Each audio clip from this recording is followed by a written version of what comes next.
Welcome to our 6th episode of the CyberWork Live podcast webinar by Infosec.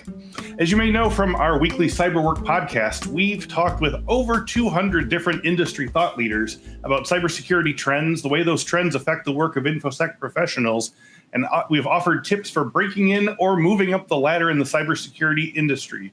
And today, for the 6th time in a year and a half, it is all happening live. I am Chris Senko, CyberWork Live host and Infosec Director of Online Content. And as you can see, we've got return guests today. And we're doing a familiar topic, cybersecurity, project management, a peek behind the curtain.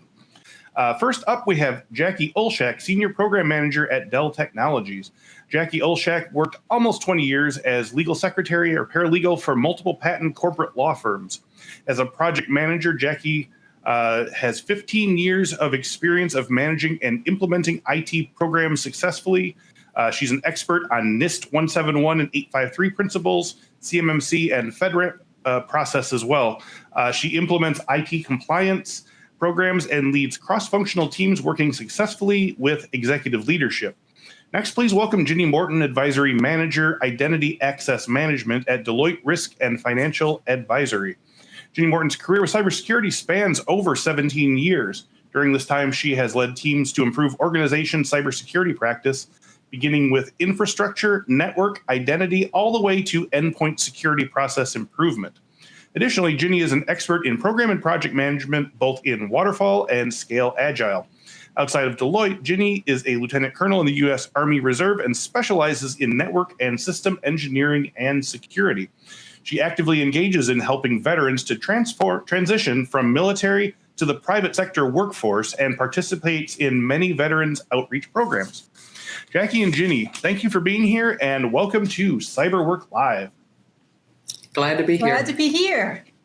Good to see you both again. So we will be taking questions from the audience as they come in throughout the event, so feel free to drop them in the chat. But our presentation is also pretty structured around a set of specific questions or topics to be answered. So the first live episode with Jackie and Ginny, we dealt with things like getting your foot in the door of cybersecurity project management, including making a good first impression on your resume and your interview and crafting your elevator pitch. But this time we're going to talk about Jackie and Ginny's insights and tips for making cybersecurity projects run smoothly and with maximum time and cost efficiency. So our first slide here, putting fears to rest. Yes, non-technical project managers can move into a cybersecurity or tech space. So right from the lead slide, I want to emphasize that this live event isn't just about project management. This is specifically about project management in a cybersecurity or related sphere. And I note that because both Jackie and Ginny have received numerous questions of concern from project managers who don't feel that they have sufficient technical background, even as veteran PMs, to enter the space. So Jackie, I want to start with you. What would you say to the listener with these types of fears? So I would say, of course, you can do it. You know, I did it. I went from, as you mentioned, being a secretary. I also went from learning and development project management into IT project management. So it can be done, but you need to be clear on what you want to do. And the good thing about project management is if you've got a good environment, someone's going to give you a scope. Someone's going to give you a SOW, an SOW, a statement of work. Someone's going to tell you what they're trying to do. They're going to set structure and parameters for you. So you're going to have scope, you're going to have a timeline, you're going to have a budget, and you're also going to know the type of resources available. That is what a project manager is responsible for. Take that into the cyberspace. So you need to understand what that group or what that team or what that initiative is trying to accomplish within that triple constraint. It can be done, but you've got to focus on the scope and ultimately what that group or what that team wants to achieve, what they want the end goal, end product to be. Ginny, maybe you can add a little more to that, make it a little more clear. Yes, on top of what Jackie said, just to level everybody up, regardless you want to be or you're already a project manager or you might have an opportunity in the future. No, you don't need to be technical to be a cyber project manager, but doesn't mean you don't learn. So what does that mean? which means is on top of what Jackie said, you have your triple constraint. You have to look at, okay, what is it I'm implementing? If you don't know anything, let's say you don't know anything about cybersecurity or IT per se, look at that equipment, talk to your SME as in, what is this stand for in the cybersecurity world? Where we, I give you an example. Hey, my team want to replace this firewall in general. Okay, good. You know it's a firewall. Maybe you want to do some research on the piece of equipment appliance to understand what it does. And then look more ahead in the future. Okay, what does it do in the organization? Where is it in cybersecurity? Any of the cybersecurity aspect, knowledge, or parameter, you can find it online. And little did you know, cybersecurity have 8 domains. So maybe start from there. What domain it is? Okay, firewall sit in what domain? And then what? Okay, it's network security now. So where is it? So as you get better understanding into this world as a project manager, you will. And I'll give yourself a go-to. Every time when you project something, at the end of the project, you need to be somewhat of a domain expert of that product. If you can make yourself doing that, I'm not saying you need to learn how to implement or you need to learn how to work that product. That's not what I mean. I mean is, okay, now I learn firewall. So in the future, when somebody say firewall, I will be able to tell you the function and everything. What does it do for your organization? Yeah, I think there needs to be a distinction when people say, you know, I don't want to get it, you know, I'm a project manager, but I don't want to get into cyberspace because I don't have enough tech knowledge. I think there's a big difference between having enough technical knowledge in cybersecurity to do project management versus, you know, the sort of, you know, wake up from a nightmare sort of scenario of like telling an interview like, oh yeah, I can completely configure a firewall, or I can completely, you know, build a, you know, and then have to sit there and go, I have to learn this over the weekend. It's never going to work. Like you don't need to be a complete expert in cybersecurity, right? You just need to understand like what, you know, a project is a project. You just need to know what the specific nuances of a cybersecurity project are. Am I sort of summarizing that right? Yes, you are. And I would, that is perfect. I would just add this point, you know, as an example, you can run a bakery shop without knowing how to cook, right? So if you can understand what you need to produce, when you need to produce it, and what you need to get it done within that time frame, you can do this. If you're a project manager, you have the basic foundational skills to transition into cybersecurity. I mentioned this before, and I'll share it again. By no means do I consider myself a cyber expert, but what I have done is in the beginning, I would read the Security Plus manual, the Network Plus manual, and I've dug into the CISSP manual, not to take the certification, but I want to understand the parameters of what I'm interacting with. I work with the experts all day long, but I want to be able to understand a little bit about what they're doing and whether or not they're on track. So you definitely can do this. It's doable. Yeah. I love that. Yeah. So we're 8 minutes in, and already we've got a question from the listeners here. So thank you very much for your active engagement. Haikal Balk says, how does implementation of a cybersecurity project work for SMBs where there's limited resources, especially in terms of technical expertise and budget? So I felt like that was kind of out of the scope of what we were going to say anyway. So let's sort of start with answering that question, then we can get back to the slides.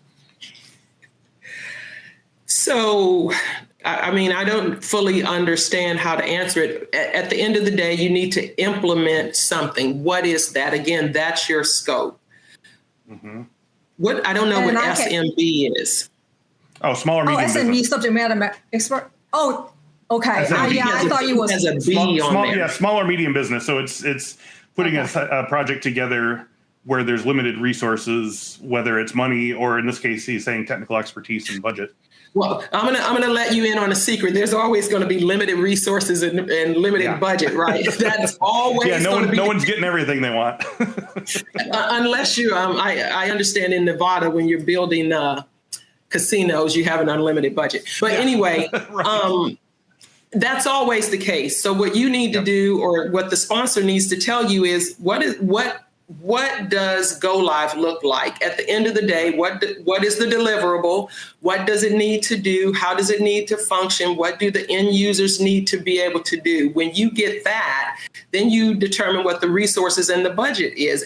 And folks, this may be painful, but your organization relies on you to do this.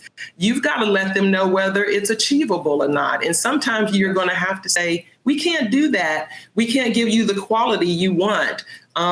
Where can we tweak, modify? What trade-off can we make? So you've got to assess that and then be willing to have the factual conversation with the sponsor or whoever is putting that initiative in your hands. Yeah, and so I think oh, go ahead. Sorry, Ginny. Sorry, I'll add on to it. And it's very true. You will always have resource constraint. It doesn't matter how big or how small your organization is. And funny thing is, you're hoping that your end user or your customer know what the end's supposed to look like. Most of them don't. So what can you do as a project manager? Everything Jackie said, so to summarize, how do you do stakeholder engagement? How do you manage your stakeholder expectation? Mm-hmm. How do you analyze your resource into putting in a big picture? Okay, you might want C, because from what I'm listening, you might want C. However, because of this, and you identify factually in the organized fashion, this is your resource, this is your constraint. I can do A if I have that. I can do B with this timeline. If you want me to do C, I will need 1, 2, 3, 4.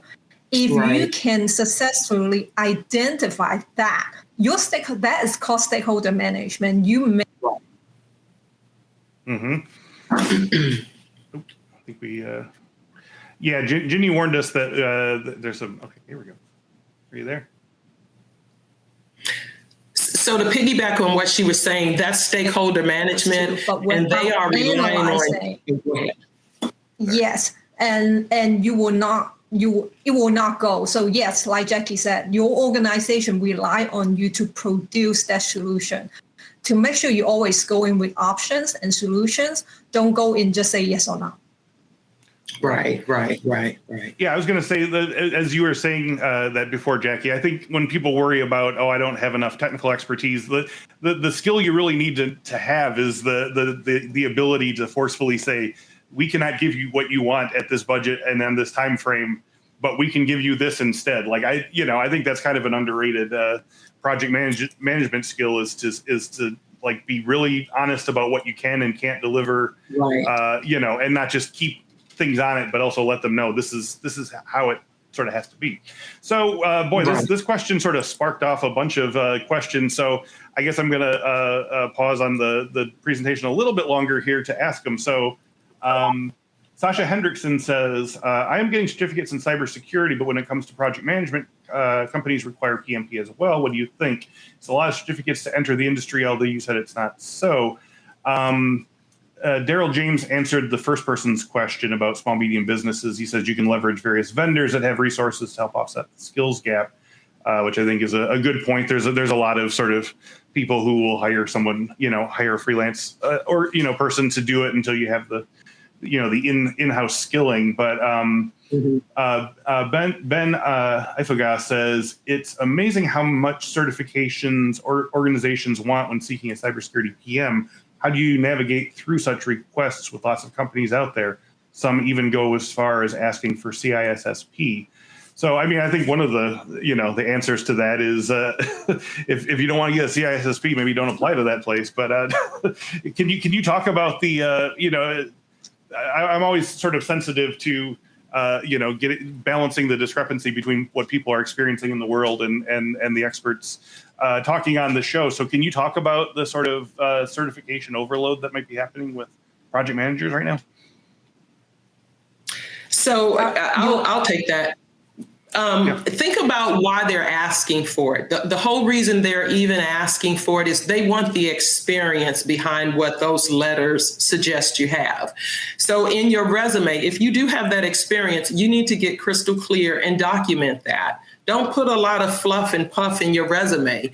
If you have the skills that a CISSP should have, make sure that's articulated very clearly in your resume, because at the end of the day, that's really what employers want, not necessarily the alphabet. They want to make sure you have the experience that certification tags you with. And folks, I want to be very clear, certs aren't the end all be all. If you can prove your experience, that'll open the door for you. I had a woman contact me from my earlier podcast with you guys, Chris, and she has PMP, Agile certification, risk certification, all from PMI. She said, Jackie, I don't have any project management experience. And I said, You've been certified, but you don't have any project management experience. How did you get the cert? So some way, somehow she slipped through. And I told her, that raises an integrity question, but that's another story. So the point I'm trying to make is don't get caught up in the certifications. If you have the experience, you need to build your network. And I think that piece is coming up, and we'll talk about that. But Ginny, maybe you have something to say on that. Demand and supply, right? So I want you guys to understand what the intention of the organization asking. Yes, the organization asking all of that because they don't know you. In order to assure the experience, they have to ask that. But Jackie is on point. It's on your resume. How do you advertise yourself? How do you sell yourself? Oh, by the way, when you go on to the interview, how are you selling yourself? And we talked about it last time. The most difficult question in the interview, to be surprised, is actually tell me about yourself. Right. How are you able to articulate that? This comes from experience. And I did not have a cert, any PMP cert, when I become a project manager, but I was able to do the job. I was able to articulate what I was doing in turn to catch people's attention. So it's give and take. The certification does help you into getting you into the door, at least get the interview, but you are the reason how you get the job. Yes. Yeah, and we talk about this on the podcast all the time too. Be aware of a job description that asks for an alphabet of certifications, and really look at what they're expecting from you. If they say CISSP, what do they actually need from you that's CISSP level? There's always a chance that HR is just throwing high level certs in because they want high level candidates. It doesn't mean you necessarily need CISSP level skills. This is their winnowing mechanism. And it's, I think it's something the whole industry is kind of taking to task, this sort of lazy reflexivity of just asking for elite people for average jobs and so forth. So, keep that in mind as well. Unless it's something where you need like really high level access and you absolutely need to know how to sort of build a system from scratch or what have you, then maybe you don't actually need that. Like you said, just show your skills, show them what they actually want, because they might not know what they want. Either they don't know you or they don't know what the project's going to be. They just think if we get someone super qualified, they can do it. So, so I want to jump on. So we're going to sort of structure this, as I said, as like walking through a hypothetical project here, and we'll do our best to keep on course here. But so the first steps to take once the project is announced and the team is selected, including first day on a project stories. So we're going to structure this talk by walking through. So I want to talk about the first day of the project. The project's been announced. The team has been chosen. So I'm going to start with Ginny. So why don't you both talk about some of your experiences on the first day of certain projects? I know you said you've had some wild stories here. So can we talk about how to get off on the right foot? Sure. No second chance to make a first impression. I think it's really interesting, but let me tell you something. Sometimes you do have second chance, but it all depends on you. I would say the second chance is actually less when it comes to dealing with your teams. So you really need to make a first impression. And I can tell you a good story. There was a project I was on. Well, before I was on, the team just hated project managers. They really hated project manager. They didn't want any project manager. They just wanted to do their own things. And even my director was kind of struggling to put the right person in. And because there was a task that was need to be done, 4 months later, it wasn't done. And nobody wanted to take it. So eventually, and I wasn't cybersecurity at the time, I was IT, and that was a cybersecurity project. So I just raised my hand. I'm like, I'll take it. So I went in there, and the team, when I listened, the first thing I did is I listened to them. I had to, hey, what's going on? Where we at now? Tell me, talk to me. And they did. They were actually really great. They have a plan, and they have the risk. They identify the risk. And because of me willing to take time to listen to them, and after everything makes sense, and I became the speaker for them, and I was able to use all of their technical skill, their configuration, everything to draft up a plan. But like, hey, this is what we need to do. Hey, these are the approval we need to get. And I became their partner to get the approval, to help them get the approval. And in turn, the project was done within 2 weeks. Can you even believe it? A 4-month delayed project was done within 2 weeks. And later on, we became friends. So the impression is based on, okay, the first impression is really important. If you think you're a project manager because you have the manager title, right? You go in, you want to start tasking them, you don't listen to them, you don't try to understand what the end goal is, what the project, the goal of the project, what goal lies mean, just like what Jackie said. If you don't understand that, you go in there, but like everybody got to make the deadline, then you're not going to go anywhere. But if you go in, you listen, you have an open heart, 9 out of 10, you'll be successful. Yeah. Right. Yeah, I piggyback on what she's saying. You definitely want to listen, and you definitely want to.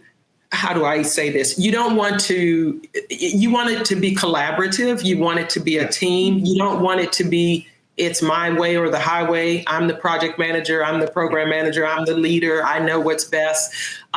You got to make folks feel like they're part of whatever it is you're doing. If you isolate the folks on your team, the SMEs, the one doing the work, you won't have a successful project. For sure. Yeah. And I wonder if, Ginny's story about this team hated project managers and they just want to do their own thing. Was it maybe because they had those kind of my way or the highway type project managers in the past? And just sort of, yeah. And sometimes project manager will listen to the team. And this is one thing is not to do. They listen to the team. However, when they go to a leadership meeting and leadership was like, well, I want ABC done right away. And they forget everything. The team tell them, but like, okay, we'll do it. And then you go back to the team, but like, hey, on this day, we need to do this. But what happened to everything they just tell you? You're supposed to be the one develop a timeline. Hey, leadership said that, but hey, because of this, I think the timeline should be like this. This is the reason behind. And if you're able to list the reason, your leadership will listen to you. And they'll be like, all right, let's move the timeline. Let's do that. Let's re-baseline. And they will. But if you don't do that, you go in there not understanding what your team trying to tell you. And then when management said yes, and then you said yes, and then you go back to the team, but like, you need to do this regardless. Then that will be the problem. Not enough to listen. You have to actually take what you heard and tell the management that, action. So Jackie, you told me about something you talked to me about something we discussed earlier. You mentioned that a tip for project managers was to, quote, network within your organization so everybody knows you well in advance. Can you talk more about this and some strategies for a successful in-office interdepartmental networking process? Right. So, I think you're only as successful as a project manager as your network is strong or as broad as your network is. And what do I mean by that? I mean, you've got to build, I don't want to say friendships, but I'll say friendships, alliances. You've got to get to know people. People have to get to know you, because sometimes you may have a project that needs something. I don't know what the something is. You may need to get an answer. You don't know where to get that answer.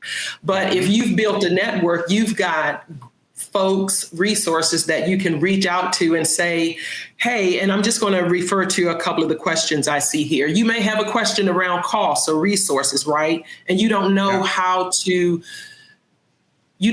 figure that out. Maybe you have someone in your network you can pose that question to, but you can't be a successful project manager as an island. It's not just you by yourself. So you've got to be comfortable introducing yourself. You've got to be comfortable making people comfortable sharing with you, because as a project manager, and particularly in cyber, depending on what area of cybersecurity you're working on, your company's reputation is at stake. And people on your team, they may have an answer, but if they think you're going to blow up, if you're going to receive the information the wrong way, they may hold off sharing it with you. So you definitely want to network. You definitely want to be someone people are comfortable coming to with problems. And what that'll do for you, that'll build your value in the organization, right? Folks will know you as the person they can come to and share problems with, and you can figure out or at least direct them to how to get solutions and answers. But if you're the only one who knows you're a great project manager, if your boss is the only one that knows you are a great project manager, that's not going to help you with your future as a PM and your future at the company. I think I'm kind of getting long-winded, but Ginny, I don't know if you have something to add to that. I actually see a very interesting question from Monsieur, and I hope I pronounce your name right. And it's like, can an introvert be a project manager? And the answer is absolutely. So let me tell you, project manager, you don't need to be a social butterfly. And I can tell you, I might be extroverted, but sometimes I can be very introvert. What I found successful is, as a project manager, on top of what Jackie said, network. But how do you network? You can, like Jackie is a very outspoken person. She can go just set up a random meeting to introduce them. Well, I'm really proud of her on that. She make good relationship. But for me, I don't, because in this aspect, I'm pretty introverted. I do my job. However, let's say I need to reach out to Jackie because I have something I need to ask her. I'll be like, hey, Jackie, how are you? Can you help me with this? This is the situation. And then in turn, we start building a relationship. And it's just a one-on-one. And I'm not going to be like, hey, Jackie, how are you doing? It's good to... You don't need that. Be yourself. Be a person. Hey, Jackie, I'm having a problem with this. You think you can help me? And when the person help you after that, and I will say this is very important, show appreciative. Hey, Jackie, that works. Thanks. You're awesome. Thank you for helping me. A simple sentence like that will help you establish your network. And that's what I do, because it makes me comfortable. I don't reach out to people just to reach out to people because I'm uncomfortable. If I'm comfortable, I'll do that. So right. Yeah, and I mean, I can't speak to your particular organizations, but I imagine like each of your teams is going to be, each project's going to have a different team depending on who your what your deliverable is and so forth. So just you can't just be friends with the people on or connected to people on this team. Like if you know everyone, then as soon as that next project comes together, you say, oh, hey, it's good to see you again. Looking forward to working with you on this thing. And I think it's all part of a larger process of, and also what a project manager is you are sort of the liaison to all these different parts of the company, right? Yep. That's for sure. Okay, so let's go to slide number 3. I'll make the map. All you have to do is follow it. So this next question isn't really cybersecurity PM specific, but I think it's an important skill to have. So, and we actually have a question from one of our listeners that relates to it. So I think it's definitely on people's minds. How do you make sure that everyone from the team members responsible for the deadlines to the stakeholders that ask for those deadlines understand what needs to be done to keep the project on schedule? Do you both build in contingency plans up front if a step starts falling behind? Do you create a buffer in the schedule without telling anyone, of course? What do you do? And also, one of our listeners asked, what is a cybersecurity project manager's greatest hurdle in order to deliver value to a business, whether it's budget, innovation, management buy-in, et cetera? And I feel like that's also related here. So talk about how we build the timeline and get the buy-in and get the realistic deadlines going. So Ginny, do you want to start with this one? Sure. So yes, you are always going to be the one making the map and making the timeline, and be prepared. Your timeline is going to fall through and your plan is going to fall through. And you're going to ask, what's the point of building a plan? So let me tell you, building a plan is when everything fails. You got something to fall back on, looking at the plan to try to get yourself back on track, maybe with an alternate plan, updated plan. So you do need that. And the second thing is really communication and accountability. You're going to have a big teams. Teams, they have their day job, which is whoever manager they answer for, and you're a project manager for this particular task. So how do you leverage that? Understand what they're working on. If you talk to the team enough, communicate with them enough, if you cannot meet the deadline, please come tell me and give me the reason so I can speak for you. And if you have people really, they just can't meet deadline is because of will or skill, that will be a conversation for you between you and his manager. But like, hey, how do you coach the person? How do you close the gap and leverage that person up? Or maybe worst case scenario, give me another resource. That is easy to say. It's very easy for me to say all of that, right? And you're probably thinking, yeah, it's easy to say that. It is. That requires a lot of work on your part to communicate, coordinate, follow up, and really understand what needs to be done in order to lead your team into getting the deadline done. Yep. Yeah, Jackie, anything to add in terms of the start of the project? Well, with regard to timeline, I rely on the team. So, depending on what we have to do, this is a bad example. I'll just use baking a cake. Depending on what kind of cake you want, you need to know how many eggs, what the ingredients are, what do you set the oven to, how much stirring, how much sifting, whatever that is. Those are different tasks. You aren't going to do the task. You're going to make sure they get done. You're going to make sure they're done in the proper order, but you need individual SMEs to do that. Who's the sifter? Who's going to stir? Whatever that is, they should be able to tell you, those SMEs, how long it's going to take them to do that task. They're the expert. Based on that information, you put your timeline together. Now, I really don't build wiggle room in a timeline because I want to see exactly what I'm working with. And folks who work with me, they'll tell you, I'll hold you to that. If you told me you're baking me a 1-level cake, I want a 1-level chocolate cake. That's what we're getting. And if it's supposed to be due on Sunday at 3, Sunday 2:45, I'm expecting that to be delivered. The reason I say you don't put the timeline together yourself and you rely on the team, because that's how you make it collaborative. You didn't say you have to do this and you give them a timeline. You want them to tell you how long it'll take. Because if they tell you, I need an entire day to do this, if that pushes the deliverable out past the timeline your sponsor wants, you need to know that, and you need to be able to communicate that to your sponsor so you can say, we have a risk where it can't be done.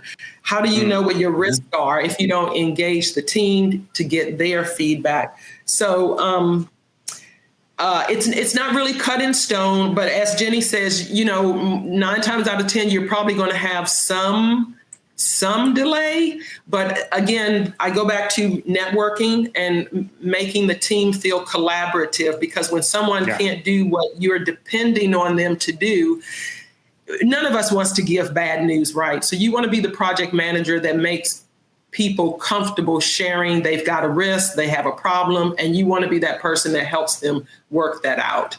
I may have gotten off track there. No, I like that, because that also jumps into a question that Deborah just asked us, because you came back to networking, and Deborah asked, how do you network in COVID and remote work situations? I think networking obviously works best face to face, but can you give some strategies for how to sort of tie your company together in these sort of remote and maybe a little bit lonesome times?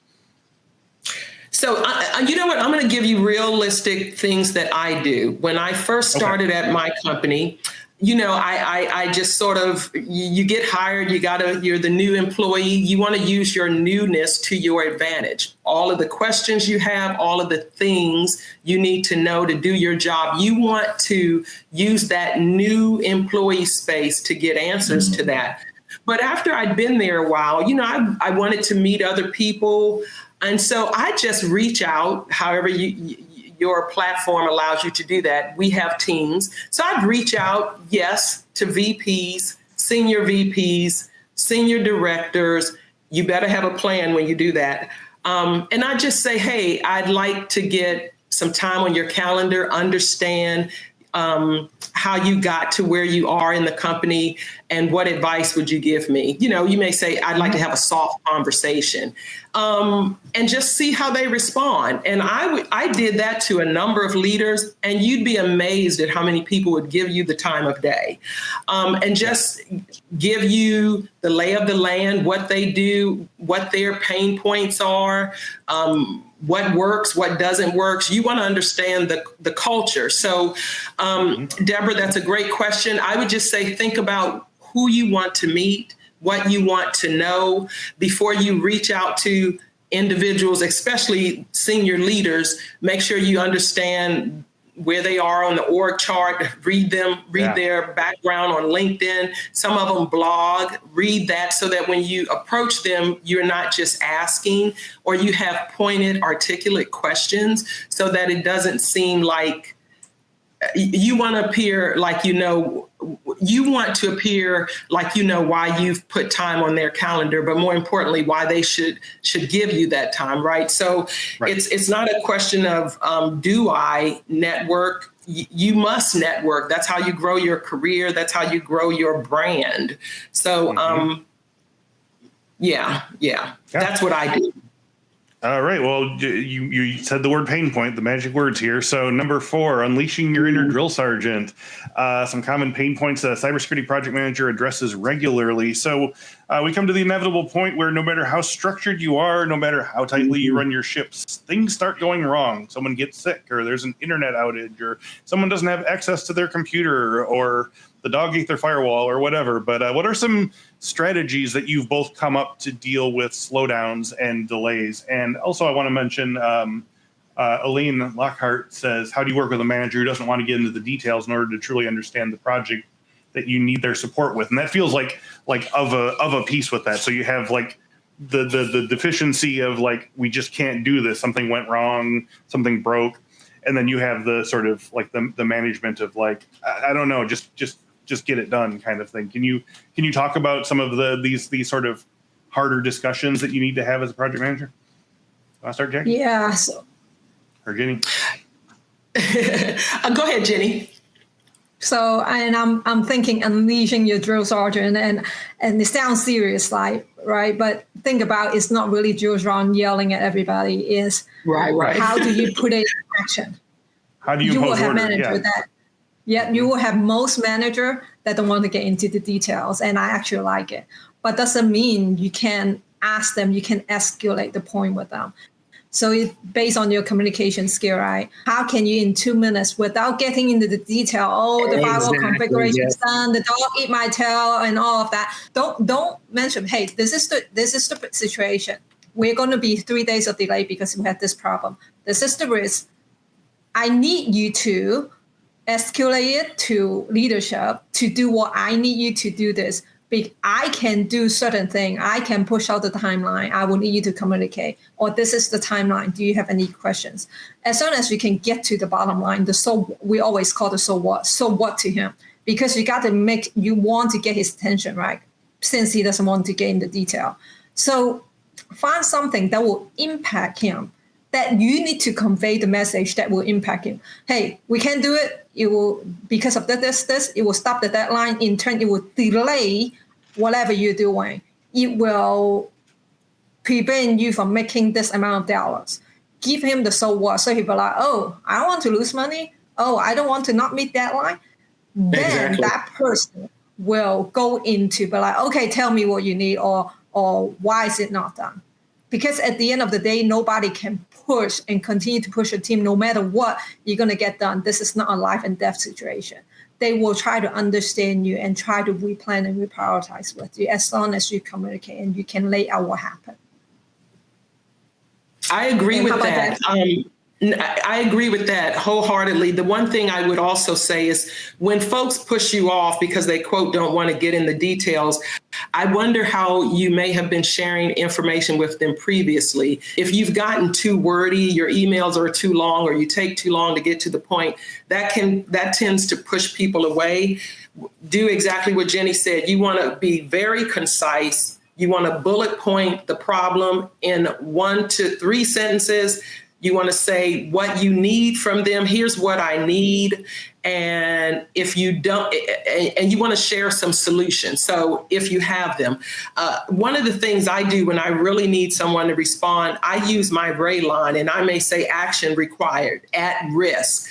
And I'll put that in all caps, or I'll put that person's name on the subject line. Please respond by 3 p.m. with approval or whatever it is you need, so that folks won't feel like they have to read through a lot of words, then figure it out just to get to what you need them to do. And if you look at it from their perspective, they've got a lot of emails, they're busy, lots of folks are pulling on them for their time. If you can make it as simple for them as possible, you'll find that folks will gladly give you what you need and will help you out. Yeah. Yeah, I use the term inner drill sergeant facetiously, but I think there's a lot to be said on those last days, because you're going to have, like you said, you're going to have unexpected delays and stuff. But I think there's a way of projecting to a team like, okay, you all know what you need to do now. Just do this, this, and this, and tell the management, okay, they're doing this, this, and this, without resorting to saying, like, I don't care how you get it done, you get it done, something like that. Like no one responds to that other than with anger or shame or whatever. And then it's, again, that's sort of like breaking up your inner networking, because you're going to have to work with that person again eventually, right? And Chris, something that's, I don't know if it's drill sergeant-esque, but you want to make sure you're giving people what they need. And so your inner drill sergeant could be making sure you've got a very crisp, on-point agenda, that you've set up proper status meetings, that you're, quote, checking in. Yeah. Because if you have a particular project, whatever it is you're doing, if you just sort of let folks go off on their own and you don't have a recurring cadence with them, you're not following up with meeting minutes, action items, delivery dates, and ETAs for when they agree to complete something, then you don't know what you'll get, a ball of spaghetti, perhaps. But if you can be very stringent with your meeting minutes, Jane Doe, you agreed to do X, Y, Z. You committed to that by 1 week from today, and you put that down and document it in writing. You have something to follow up on. Jane Doe has something to refer back to. She knows what you expected from her. So that'll make life go very easy for you if you just do those basic things. Yeah. No, I think that's a really great point here. So, all right, so we're going to in our imaginary project here, we're gonna assume that we made it. We got the project done. It was a little late, but we did it anyway. So now we're going to talk about avoiding a family feud. So every project has a wrap up, and every project has a reporting process. So.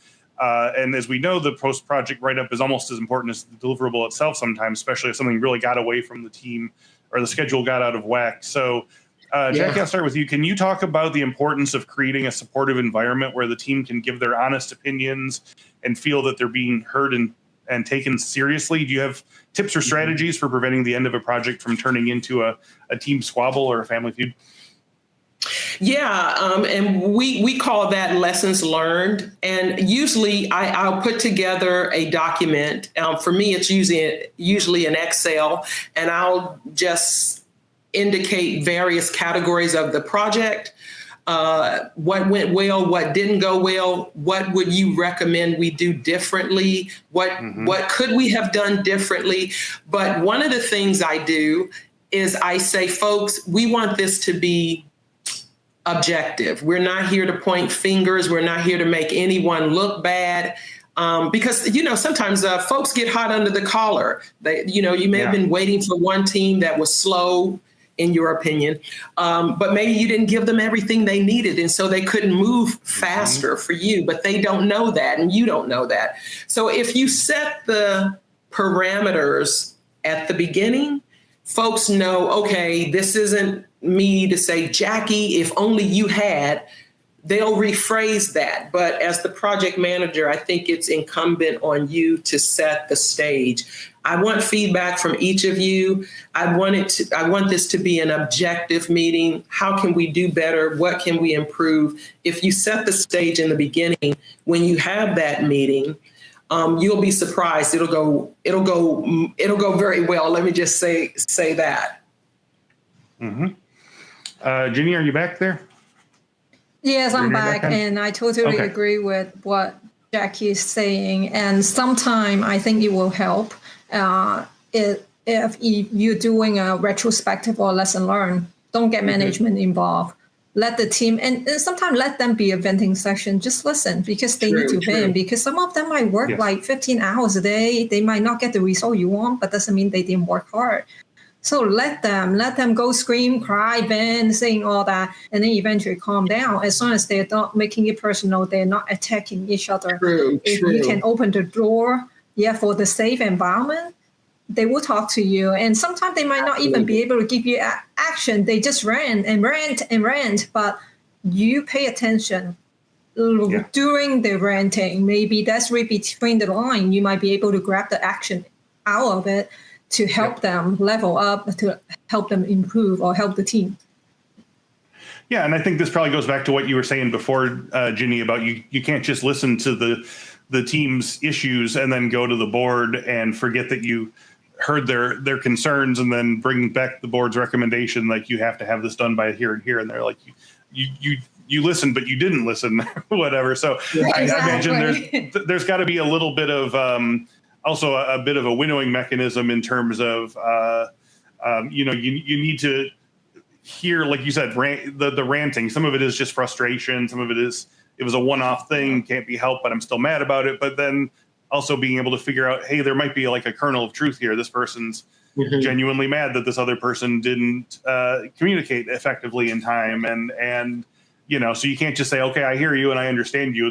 You have to sort of, in your mind, I guess, make an action plan to talk to the other person and say, hey, that's a legitimate complaint. What are we going to do to make that not happen in the future? That's very true. Right on point. Thanks, Chris. Actually, we got a question related to that. That's why I kind of went to that area. But Alexis or Alana says, if a project involves cross-functional work, how do you deal with delays in getting information or assistance from other involved parties? So if I'm reading that correctly, it sounds like that's the issue of like you're writing in and you're saying, how's this part going? Are you on point to get this done? And like you said with Ginny, the person 4 months later wouldn't write back or whatever. I think this is what they're asking about. Do you have any tips for sort of clearing the line of communication with people who might be a little slow on their Slack or their email? This is why project management job is so demanding, and they are always seeking people. It is because of this very issue that you identify. Very issue. It is. Yep, it is a cross function, and everything you do. And I don't really think even in industrial or education or banking, everything you do is cross function. Let's say I'm trying to build this building. You don't just talk to the people who have the hammer and put the nails in. You have to talk to the architect. You have to talk to finance people, make sure budget is on time. You have to talk to human resources. So anything you do is cross-function. So that's where you come in. You come in, how do you leverage this communication? What kind of meeting are you setting up? What's your goal? What's your agenda? What do you need to talk to them? By the way, 4 months later, this person still don't answer, or after 4 emails, this person still don't answer. Maybe it's time to talk to his supervisor. Maybe it's time to talk to his supervisors. Those are very easy to say. But for you as a project manager actually doing it, it's not easy, because with 10,000 things coming onto you, and then you still have to write that email, you still have to communicate. But you do. And just so that everybody have the understanding, you are the reason to minimize the issue. You are the point that when people don't communicate, people don't answer, people don't do anything, people delay, you're the one who initiate the action of what is going on. At the end of the day, you will be tired. And that is just the nature of being a project manager, and even manager or management in general. You will have to do that. Yes, the good thing is you don't really have to get your hands dirty to actually configure or get to the hammer and put the nails into the building. But you are the one who is linking all of that together. And those are very hard work, and it's very important that you actually do that. Yeah. You mentioned the 10,000 things, and I definitely that leads perfectly into our last main point here, the ancient art of plate spinning. So, if the work of handling this one project sounded intimidating, understand that most project managers are juggling multiple projects at the same time, each with its own struggles, crises, and interpersonal issues to deal with. So, Ginny, let's go back and start with you this time. So can you give me some tips and advice for keeping all these plates spinning successfully? Because you basically said, like, this is the job. You're going to be exhausted at the end of the day. But can you tell me how you keep everything going while not overpromising something that can't be delivered or burning yourself out by trying to appear superhuman? I can tell you it's still not easy for me. It's really not. And sometimes I will drop some balls, and sometimes I will be successful. So what I do is I need to be very organized.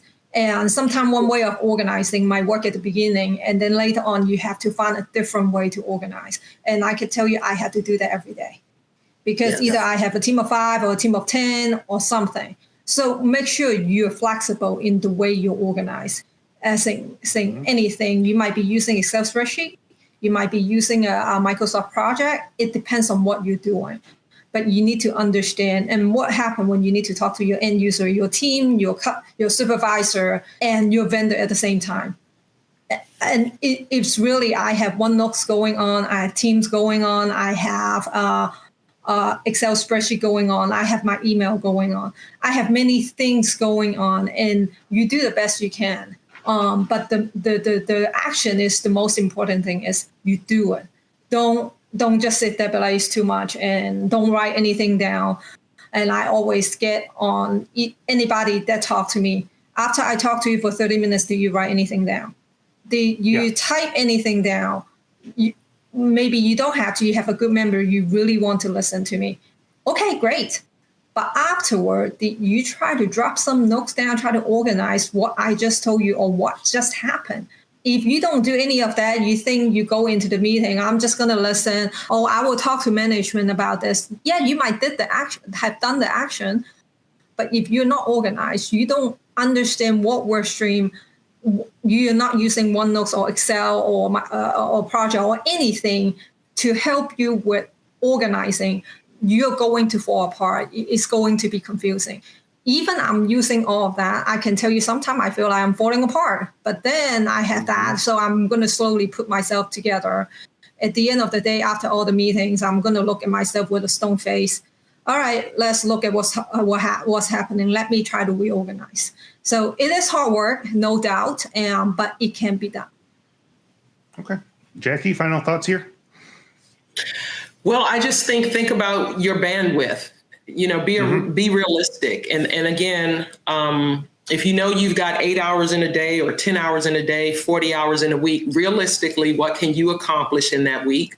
When you have a project, that is why you go to your team and you get them to tell you what it's going to take to get that work done. They should tell you that. When you put all that together, your SOW, your charter, whatever it is that your company uses, to give you a timeline, that triple constraint, the timeline, the scope, and the budget. Can you do that within that timeline? If you can't, then that's one plate you may have to give back and say, we're maxed out. We can't take that on and deliver what you want delivered with the quality standards that you want us to meet. So I think the answer to that question is some project managers take on too much because they don't want to appear as a slacker. But in my opinion, a good project manager understands their bandwidth, understands their team's bandwidth, and you have to make a judgment call, and you bubble that up to the right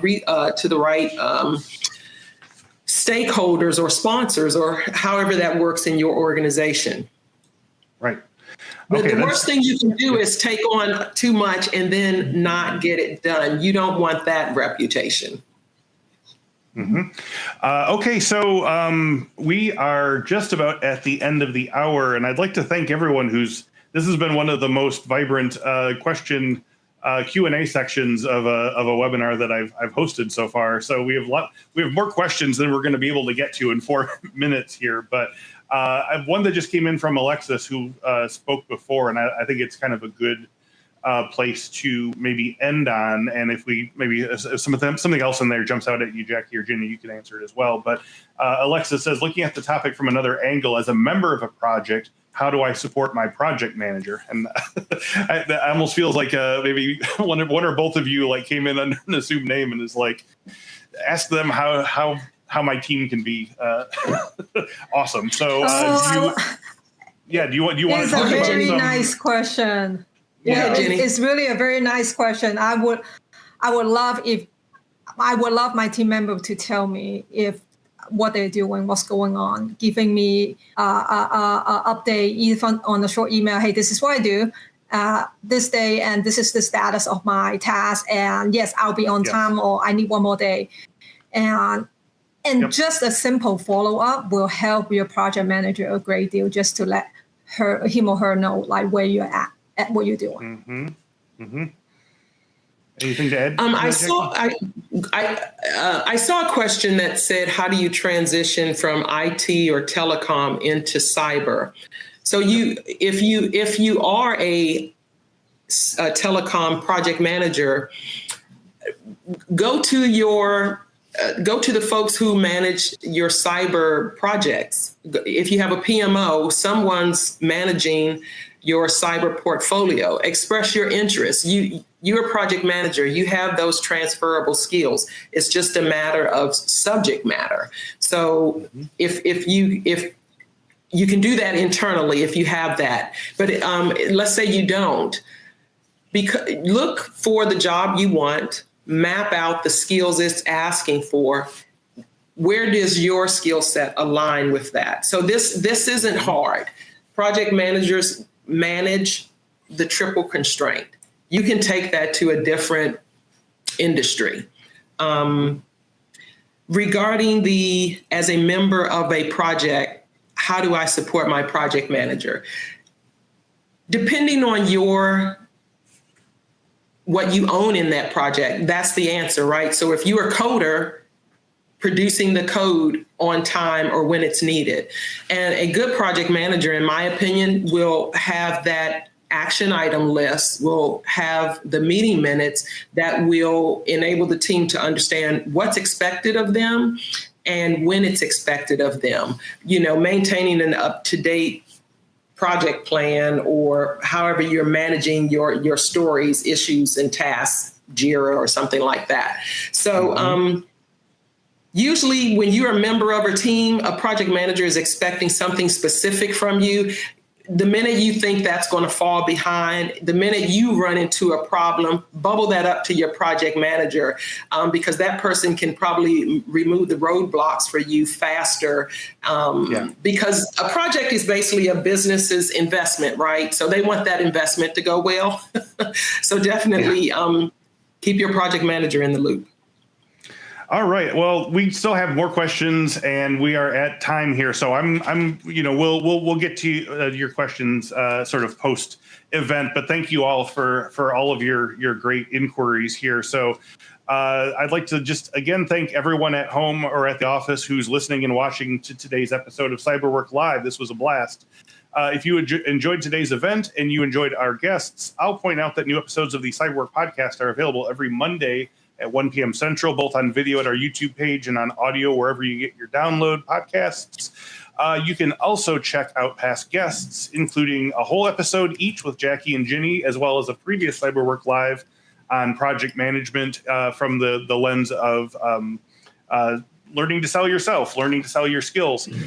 So you can check those all out at infosecinstitute.com/podcast. And we'll also post direct links to these past episodes in the resource section here. So before we go, we'll be picking today's winner for a free year of Infosec Skills, which includes more than 190 learning paths where you can train for things like incident response, ethical hacking, security management, and your project management professional certification.